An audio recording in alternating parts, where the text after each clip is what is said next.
So they just announced the first round of casting in Netflix's new Pride and Prejudice limited TV series, and I'm actually kind of hopeful about it. So I do feel like when I saw that Netflix was making a Pride and Prejudice TV show, my eyes almost started to roll for two very specific reasons. First, I think we all remember the last Jane Austen adaptation that Netflix did and how that just didn't really jive with the intended audience of anyone, honestly. And second of all, Pride and Prejudice already has not one, but two really, really beloved adaptations. We've got the 1995 version with Colin Firth as Mr. Darcy and the iconic lake scene. And then we've got my personal favorite, the 2005 film starring Keira Knightley as Lizzie Bennet and Matthew McFadden as Mr. Darcy.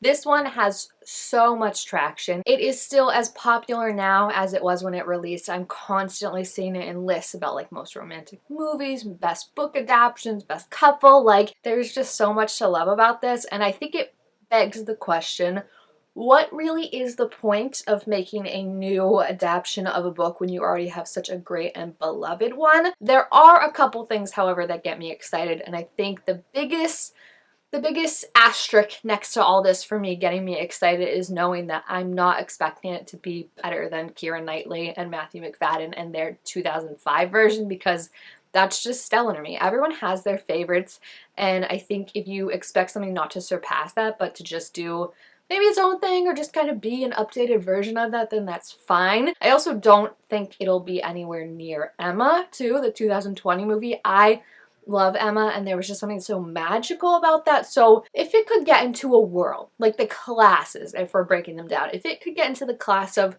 maybe not the S tier with Emma and Pride and Prejudice, the 2025 version, but if it could get into the tier below that, I think it could be interesting, and there's a couple reasons why I think it could. So first off, Netflix, in a shocking turn of events truly, seem to have learned their lesson, because when they announced the movie, they specifically said the limited series will be a faithful classic adaptation of the novel, whilst inspiring a new generation to fall in love with Austen for the first time.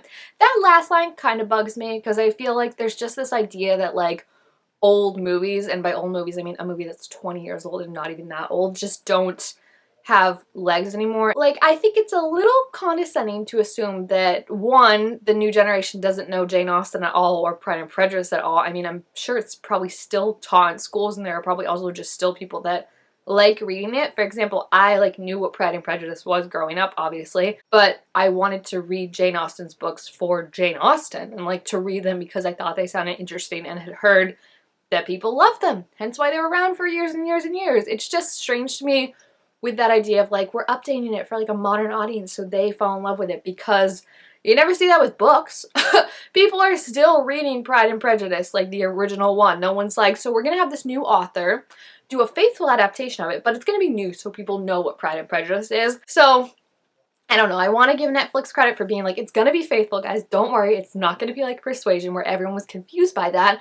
But at the same time, just thinking like, people don't know what Pride and Prejudice is. The 2005 movie that everyone loved and lauded and still talks about to this day, kids don't know what that is, you know? So it just feels a little patty on the backy. So that is like half a reason why I'm excited, but also irritates me. Second reason I'm excited is it's being written by Dolly Alderton, and if that name sounds familiar, she is a huge best-selling author. She's written Ghosts, Everything I Know About Love, and most recently Good Material in 2023, and overall is just someone who clearly knows not only how to tell a story, but tell an emotional story, so I'm really, really excited for that part of it. But then it is also being directed by Euros Lyn, who is credited with Heartstopper, so that makes me really excited, because not only is Heartstopper a really faithful adaptation of the book, which, yes, we have to give credit to the fact that Alice Oseman works on that rights, it works really like hand in hand with them, but obviously like they let them, and like the direction of it is really, really good, like the whole production of it is. And I just love Heartstopper and I love the story. So it feels like they're not trying to reinvent the wheel, hopefully, and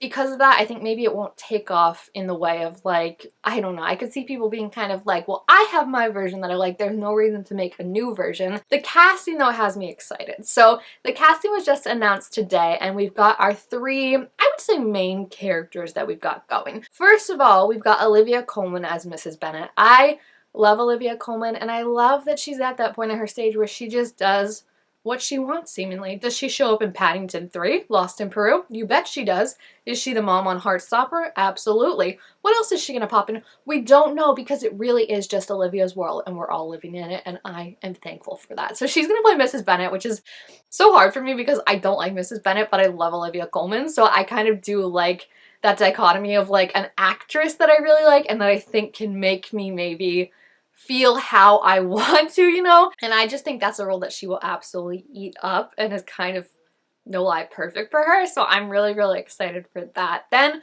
Mr. Darcy, which I feel like arguably could be the biggest shoes to fill because people love both Colin Firth and Matthew McFadden. Like, they talk about those portrayals of them to this day, like I said, and how great and perfect they are. Matthew McFadden in particular, like I said, really love him. The hand flex, need I say more? So our boy, I mean, I don't know him, but let's just collectively our boy, Jack Lowden, I think is how you say his last name, he is cast as Mr. Darcy. I actually haven't, well, there is one, when I looked at his filmography, there was one thing that I was like, oh, I did see that, but do you think I remember him in it? No. Oh, he was in Fighting with My Family, which is like the Florence Pugh movie based on that wrestler Paige that I watched when I was in my Florence Pugh era. I still am. It's just like now I've watched all her movies, so I don't need to catch up on them, you know? But he was in that. He was in Dunkirk. He was in Mary Queen of Scots. He's also known for Slow Horses, I think is the main thing that comes up with him, the TV show.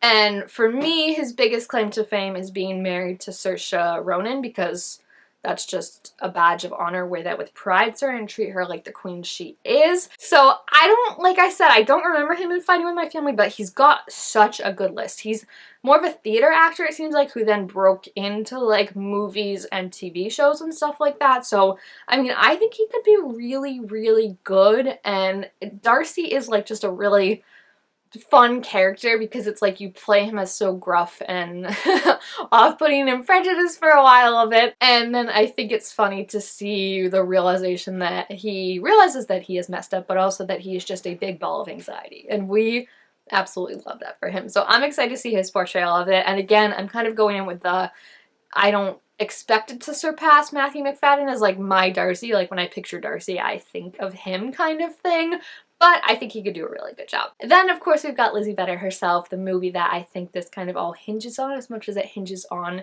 the relationship between these two. And that is going to be Emma Corrin, who probably might most be well known, but was also their breakout role as a young Princess Diana in The Crown. I think they won awards for that and everything. But since then, they've been in a ton of stuff. They were the villain in Deadpool 3. Well, one of the villains. No spoilers. They were in Nosferatu last year. They were in Murder at the End of the World, which was this like murder mystery located in this very secluded, off-the-grid place, and kind of talked about the dangers of technology and stuff like that, and have just been such a phenomenal actor. So I really am excited for this because I do really like Emma Corrin as an actress. I think they are phenomenal, and I've loved seeing the trajectory of their career and like how they're doing like superhero movies and then a vampire movie and a murder mystery TV series. Like everything they do, I really feel like they command the screen, and I do think, I could be wrong because they're so good at acting, I'm like such a chameleon, but I can see just acting wise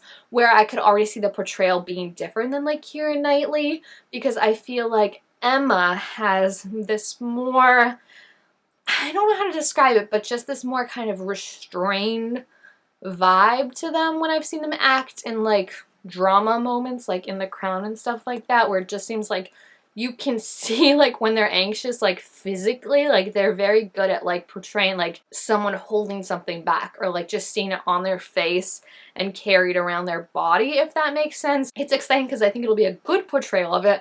I just think I can already see where it will be different because I feel like Keira Knightley and Emma are both good actors, but I feel like different techniques, if that makes sense. I don't know. So in this roundabout way to say, I am excited for the cast. Do I think this is necessarily necessary?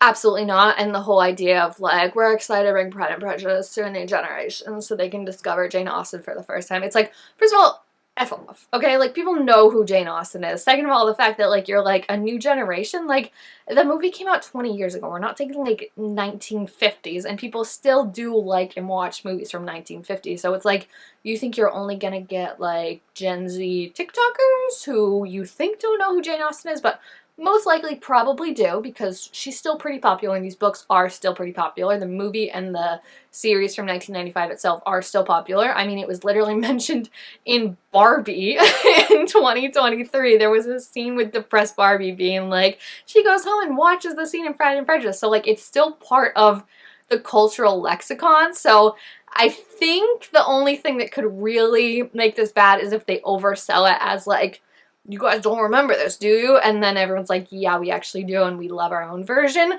So I think if they just kind of let it stand out on their own and maybe don't overproduce it, you know, like, let Dolly do her thing, let the director do their thing, the actors do their thing, and then just present it as, like, hey, here's a new version of it. Like, we don't think it's going to replace anything. We don't think it's a reminder in case you forgot, like, what it is. Isn't Pride and Prejudice on Netflix? Like, I'm pretty sure that's where, like, my friend goes to watch it whenever she has a bad day, is on Netflix, or her DVD, because you know that girl has a DVD of it. But I just feel like it's a little self-indulgent on Netflix, so it's like, you want to be, like, rare win that they have a good cast and a good director and a good writer, and it's a limited series, so they can't cancel it before the story actually gets going. But then you're also like, it's Netflix, and I will not be giving you too much credit on the fact that you think you're, like, saving Jane Austen's legacy by reintroducing her to people who already know who she is just iconic to me. Like, again, Barbie, the biggest movie of 2023 and one of the biggest movies of all time.